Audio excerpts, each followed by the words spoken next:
సహజంగానే మనుషులతో పాటు జీవరాశి అంతరికి ఆహారం అవసరం. ఈ ఆహారం వ్యవసాయ రంగం నుంచి వస్తూ ఉంది. ఆ వ్యవసాయ రంగాన్ని కాపాడుకోవాల్సిన బాధ్యత మనందరి మీద ఉంది. సో ఆ విధంగా ముందుకు పోవాల్సిన అవసరం అయితే ఉంది. ముఖ్యంగా భారతదేశం 100కి 50% పైగా వ్యవసాయం రంగం మీద ప్రత్యక్షంగా పరోక్షంగా ఆధారపడుతున్నటువంటి నేపథ్యాన్ని మనం చూస్తూ ఉన్నాం. ఆ విధంగా ముందుకు పోవాల్సిన పరిస్థితిని మనం చూస్తూ ఉన్నాం. వ్యవసాయం సాయం కోరుతూ ఉంది. ముఖ్యంగా వ్యవసాయానికి సంబంధించి ఇందులో ప్రధానంగా నేను కీలకమైన అంశాలు లేవనైతే ప్రయత్నం చేస్తాను. వ్యవసాయానికి సంబంధించి విత్తనాల ధరలు పెరుగుతూ ఉంటాయి. ప్రతి సంవత్సరం ట్రాక్టర్ దున్నేటువంటి ధరలు పెరుగుతూ ఉంటాయి. అదేవిధంగా ఎరువులు పురుగు మందుల ధరలు పెరుగుతూ ఉంటుంటాయి. సో దాంతోపాటు ఇంకా అనేక రకాల వ్యయాలు పెరుగుతూ ఉంటాయి. వ్యవసాయ రంగానికి సంబంధించి రైతు పంట పండించిన తర్వాత ఒక సంవత్సరం అప్ ఉంటుంది, ఒక సంవత్సరం డౌన్ ఉంటుంది. మరి ఆ విత్తనాలు కానీ ఎరువులు కానీ పురుగు మందులకు సంబంధించి కానీ ఇతర ఖర్చులకు సంబంధించి అటు బోర్వెల్స్ దగ్గర నుంచి యాంత్రీకరణకు సంబంధించి ఖర్చులు ఏదైతే ఉన్నాయో ప్రతి సంవత్సరం ఏటేటా పెరుగుతూనే ఉంటాయి. కానీ పంటకు సంబంధించి వచ్చినప్పుడు అనేక రకాల సమస్యలు నా పర్సనల్ అబ్జర్వేషన్లో తెలియదు ఏంటంటే, సో ఇది మనకి బయటపడతా ఉంది. ఖర్చులు వ్యవసాయ రంగానికి సంబంధించి ప్రతి విభాగం నుంచి ఖర్చులు పెరుగుతూ ఉన్నాయి, కూలీల వేతనంతో సహా. కానీ పంట గిట్టుబాటు ధర మద్దతు ధర అన్న నేను ఎప్పుడు గిట్టుబాటు ధరకు సంబంధించి వచ్చినప్పుడు ఒక సంవత్సరం ప్రకృతి మీద ఆధారపడేటువంటి దీన్ని మనం చూస్తూ ఉన్నాం.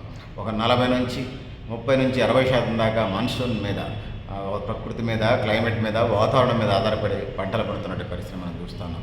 వర్షాలు లేకపోతే చెరువులు నిండవు, కుంటలు నిండవు, డ్యాములు నిండవు. వర్షాధారమైనటువంటి జీవితంగా ఉంది. ఇదంతా ఇదైతే క్రికెట్ బ్యాట్స్మెన్ అవుట్ చేయడానికి ఎంతమంది అయితే ప్రయత్నం చేస్తారో 11 మందిది ఎంపైర్తో కలిపి ఇంకా ఎక్స్ట్రా వాళ్ళ మనుషులుండే ఎంపైర్లు 2 ఎంపైర్లు వేస్తారు. సో 13 మంది అవుట్ చేయడానికి ప్రయత్నం చేసినట్టుగా ఇక్కడ రైతుకు సంబంధించినటువంటి సమస్య మనకు కనబడతా ఉంది. ఇక్కడ అన్ని రకాలకు సంబంధించినటువంటి ధరలు పెరుగుతాయి. కానీ రైతులకు సంబంధించి పంటలు పండించినప్పుడు ఒకసారి ఉత్పత్తి తక్కువ ఉంటుంది, ఒక్కొక్కసారి ఎక్కువ ఉంటుంది. ఉత్పత్తి ఎక్కువ ఉంటే ఒక భాగం అయితే, అతివృష్టి అనావృష్టి ఇంకొక భాగం అయితే, సో దాంతోపాటు కనీస గిట్టుబాటు ధర 1,00,000 రూపాయల ఖర్చు అయితే 1,50,000 2 లక్షలు ఇవ్వమని అంటున్నాం మనం. సో ఆ వైపుగా ప్రభుత్వాలు ఆలోచన చేస్తున్నాయంటే అది లేదు అనేది సుస్పష్టమవుతుంది. దీన్ని అధిగమించి ముందుకు పోవాల్సిన అవసరం అయితే మనకు స్పష్టంగా కనపడతా ఉంది. సో ఎరువులు, పురుగు మందులు, విత్తనాలు, యాంత్రీకరణ ఖర్చులు, ఇతర కూలీ ఖర్చులు, ట్రాన్స్పోర్ట్ ఖర్చులు ఇవన్నీ ఏటేటా పెరుగుతున్నటువంటి నేపథ్యాన్ని మనం చూస్తున్నాం నేను పర్సనల్ అబ్జర్వేషన్లో గమనించినప్పుడు. కానీ జలవనరులు కూడా సమస్య ఉంది. కానీ రైతులు పండించిన పంట ఒక్కోసారి అప్ అండ్ డౌన్స్ ఉంటున్నాయి. అట్లా కూడా రైతు కడుపు కొడతా ఉంది. సో పోనీ మంచిగా పంట పండిందంటే 10 నుంచి 20 క్వింటాలు పంట పండిందంటే మిర్చియో ఇంకోటో వాటికి కనీస గిట్టుబాటు ధర లేనటువంటి పరిస్థితి మనం చూస్తాం. ఆ విధంగా ఒక సంవత్సరం మిర్చి 20,000 ఉందనుకుందాం, ఈ సంవత్సరం మిర్చి 11,000 ఉందనుకుందాం. అంటే 9,000 కింటాకి 9,000 రూపాయలు ఆ రైతు నష్టపోతా ఉన్నాడు. అంటే 20 క్వింటాలంటే సుమారుగా 20 క్వింటాలంటే సుమారుగా 1,50,000కు పైగా రూపాయలు నష్టపోతున్నట్టుగా, అంటే 20 పదులు 200 అంటే 1,80,000 దాకా నష్టపోతున్నట్టుగా మనకి అర్థమవుతా ఉన్నది అనేది తెలియజేసుకుంటా ఉన్నాం. సో ఆ విధంగా రైతు ఎటు చూసినా కూడా నష్టపోతున్న పరిస్థితి మనం చూస్తున్నాం.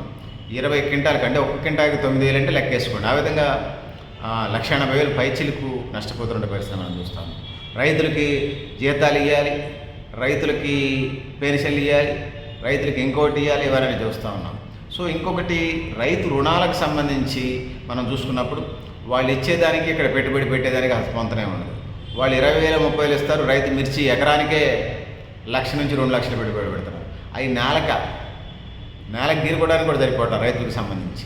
రైతు బంధు ఇచ్చిన రైతు అది నేను తెలంగాణ రాష్ట్ర ప్రభుత్వానికి సంబంధించి అంటలేదు, దేశవ్యాప్తంగా 29 రాష్ట్రాలు అదేవిధంగా 9 కేంద్రపాలిత ప్రాంతాలకు సంబంధించిన అంశంగా మీ దృష్టికి తీసుకొస్తున్నాను. అందుకోసమే ఈ సమస్యల పరిష్కారం కాకుండా, రైతులకు సంబంధించి ఇలాంటి సమస్యల పరిష్కారం కాకుండా, ట్రాన్స్పోర్టీకరణ రవాణా సౌకర్యాలు పెరగకుండా కోల్డ్ స్టోరేజ్లు, కూరగాయల ఉత్పత్తులకు సంబంధించి తీసుకున్నప్పుడు కోల్డ్ స్టోరేజ్లు ఉండాలి.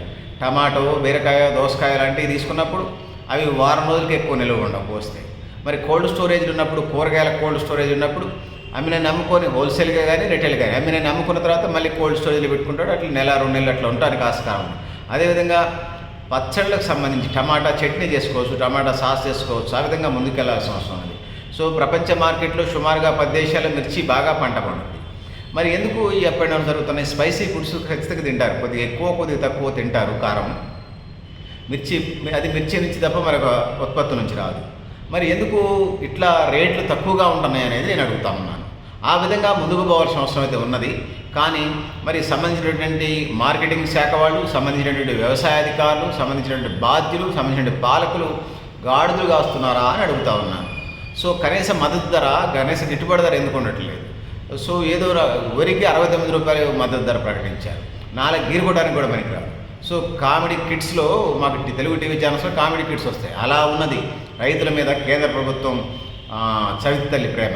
సో పెద్దలారా మిత్రులారా, ఇవన్నీ అధిగమించి ముందుకు పోవాల్సిన అవసరం ఉందని తెలియజేస్తూ this is my observation, this is my report, this is my presentation అనేది తెలియజేసుకుంటూ, పెద్దలారా మిత్రులారా, మీరు కూడా మీ అభిప్రాయాన్ని కామెంట్ బాక్స్ రాయని తెలియజేస్తూ ఉన్నాను. దేశంలో 2016లో నాబార్డు వాళ్ళు 2016-2017లో నాబార్డు వాళ్ళు చేసిన సర్వే ప్రకారం హెక్టార్ అంటే 2.5 ఎకరాలు, 1.8 హెక్టార్లు ఉన్నట్టుగా ఒక్కొక్క రైతుకి మనకు అర్థమవుతుంది నాబార్డు సర్వే. అది 2021-2022కి వచ్చేసరికి 0.74 హెక్టార్లకు వచ్చినాయి. అంటే ఎకరంన్నర కూడా లేనటువంటి పరిస్థితి మనం చూస్తూ ఉన్నాం. సో అదేవిధంగా దేశంలో దాదాపు 50 నుంచి 50% సాగు విస్తీర్ణం ఋతుపవనాలపై ఆధారపడి ఉందనేది నేను ఇప్పటికే చెప్పాను. అది డ్యాములు కానీ, చెరువులు కానీ, కుంటలు కానీ అదే పరిస్థితి ఉంది. బోర్వెల్స్, చెక్ డ్యామ్ వాటి సంగతి తర్వాత. సో కరువు, వరదలు, తీవ్ర పరిస్థితులు రైతుని డీలా పడేస్తున్నాయనేది మనం చెప్పుకోవచ్చు. సన్నకారు రైతులు కష్టాలు పడతా ఉన్నారు, చిన్నకారు రైతులు చాలా బాధలు పడతా ఉన్నారు. ఉపాంత రైతులది అటు ఇటుగా ఉన్నది. మధ్యతరగతి రైతులు కూడా మధ్య తరహా రైతులు కూడా దీనికి అతీతం కాదు అనేది ఇక్కడ నేను తెలియజేసుకుంటా ఉన్నాను. సో నేను ఇప్పటికే చెప్పాను, గిడ్డంగులు కూరగాయల దగ్గర నుంచి ఎన్ని రకాల పంటలకి గిడ్డంగుల్లో పెట్టుకుంటామో అన్ని రకాల పంటలకు సంబంధించి మనం ముందుకెళ్లాల్సిన అవసరం ఉన్నది. సో 2022లో నాబార్డు కన్సల్టెన్సీ సర్వీసెస్ వాళ్ళు చేసినటువంటి రిపోర్ట్ ప్రకారం తృణధాన్యాల్లో 3.89%, అదేవిధంగా 5.92% నష్టాలు ఉన్నట్టుగా, పండ్లు కూరగాయలు 5%, అదేవిధంగా 15% నష్టాలు సంభవిస్తున్నట్టుగా మనకు అర్థమవుతా ఉన్నది. సో ఇది పరిస్థితి మిత్రులారా. 2022 నాబార్డు వాళ్ళు కన్సల్టెన్సీ సర్వే ప్రకారం ధాన్యాల్లో 3.8% నష్టాలు, తృణధాన్యాల్లో 5.92% నష్టాలండి.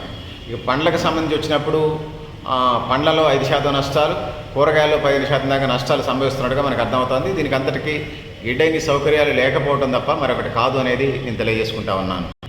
సో మీడియేటర్స్ ఉండటం వల్ల కనీసం మద్దతు ధరలు కూడా రావట్లేదు, గిట్టుబాటు ధరల సంగతి ఏమిటి. 2028 నాటికి 10,000కు పైగా కొత్త సంస్థలను ప్రారంభించి రైతు అభివృద్ధికి బాటలు వేయాలని చెప్పేసి ప్రభుత్వం ఆలోచన చేస్తూ ఉంది. ఆ వైపుగా ముందుకు పోతుందనే తెలియజేసుకుంటారు. 2016 నుండి 2024 దాకా మనం చూసినప్పుడు 95 లక్షల హెక్టార్లు భూమిని మైక్రో ఇరిగేషన్ కింద తీసుకొచ్చారు. ప్రధానమంత్రి కృషి సంచాయ్ యోజన పథకం కింద దీనికి సపోర్ట్ చేస్తూ ఉన్నారు. కిసాన్ క్రెడిట్ కార్డుల ద్వారా డిసెంబర్ 31, 2024 నాటికి 7.72 కోట్ల మంది రైతులకి 10.05 లక్షల కోట్ల రుణ పరిమితిని ప్రయోజనం చేకూర్చారు. ప్రధానమంత్రి ఫసల్ బీమా యోజన ద్వారా 2025 ఫిబ్రవరి నాటికి 23.22 కోట్లు ఈ నేల గీరుకోవడానికి కూడా చాలు ఇచ్చినట్టుగా చెప్తున్నారు. రైతులకు 1.75 లక్షల కోట్లు క్లెయిమ్లు పంపిణీ చేసినట్టుగా వినపడతా ఉంది. ఇది నేల గీరుకోవడానికి కూడా చాలు. సో దాంతోపాటు PM కిసాన్ వంటి ప్రత్యక్ష ఆదాయ పథకాలు 2020 నాటికి 11 కోట్ల మందికి పైగా లబ్ధిదారులు, 3.24 లక్షల కోట్ల ప్రయోజనాలు అందించామని కేంద్ర ప్రభుత్వం చెప్తా ఉంది. సో వ్యవసాయ మౌలిక వస్తువుల నుంచి 1 లక్ష కోట్ల పథకం 2024 ఆగస్టు నాటికి ఏదైతే ఉన్నదో 2024 ఆగస్టు నాటికి 47,575 కోట్లు విలువైనటువంటి 74,508 ప్రాజెక్టులు 74,500 ప్రాజెక్టులకు అనుమతినిచ్చారని చెప్తున్నారు. ఎప్పుడు పూర్తి చేస్తారో దేవుడికి ఎరక. గోదాములు కట్టాలనేది, ఆస్తులను సృష్టించాలనేది నేషనల్ అగ్రికల్చర్ మార్కెట్ ఈనాంలో 2024 అక్టోబర్ నాటికి 1.78 కోట్ల మంది రైతులు, 2.62 లక్షల మంది వ్యాపారులు నమోదు చేసుకున్నట్టుగా మనకు అర్థమవుతుంది. దానికి ఎన్రోల్మెంటే కదా, ప్రయోజనాలు ఏమున్నాయి? వ్యూహాత్మకంగా ముందుకెళ్లాల్సినటువంటి అవసరం అయితే ఉన్నది. సో పెద్దల మిత్రులారా, ఇది పరిస్థితి. సో వ్యవసాయం సాయం కోరుతూ ఉందా? మీరు వ్యవసాయం సాయం కోరుతున్నారా? సో ఇది పరిస్థితి. వ్యవసాయం లేకుండా భూమి నడవదు, జీవరాశి నడవదు, మనుషులు నడవరు. ప్రకృతిలో మనుషులతో పాటు జీవరాశి అంతా మనుగడ సాగించాలంటే మీరు ఎంత అంతరిక్షం మీదకి ఉపగ్రహాలు పంపించినా, శాటిలైట్లు పంపించినా, ఇతర గ్రహాలను కనుక్కున్నా, సముద్రయానాన్ని కనుక్కున్నా, సముద్రం లోతులు కనుక్కున్నా, సముద్రం లోపల జీవించే వ్యవస్థను కనుక్కున్నా, తినడానికి తిండి అది వ్యవసాయం నుంచి వస్తుంది తప్ప ఆర్టిఫిషియల్గా రాదు. మీ కంప్యూటర్లు, రోబోలు ఎప్పటికీ వాటిని తయారు చేయరు. వ్యవసాయం చేయాలి. వ్యవసాయం నుంచి మాత్రమే అది రైతులు చెమటలు చెందించి, కండలు కరిగించి, నెత్తులు మరిగించి పంటలు పండించితే తప్పితే మరొకటి పద్ధతి కాదని తెలియజేసుకుంటూ ఆ విధంగా వ్యవసాయ రంగాన్ని మనం డెవలప్ చేసుకుని ముందుకు పోవాలని తెలియజేసుకుంటూ పెద్దలారా మిత్రులారా, మీరు కూడా మేము ఈ అభిప్రాయాలు కామెంట్ బాక్స్ రాయని తెలియజేస్తూ, నేను గడ్డేపల్లి సత్యనారాయణ న్యూ లక్ష్య ఆర్గనైజేషన్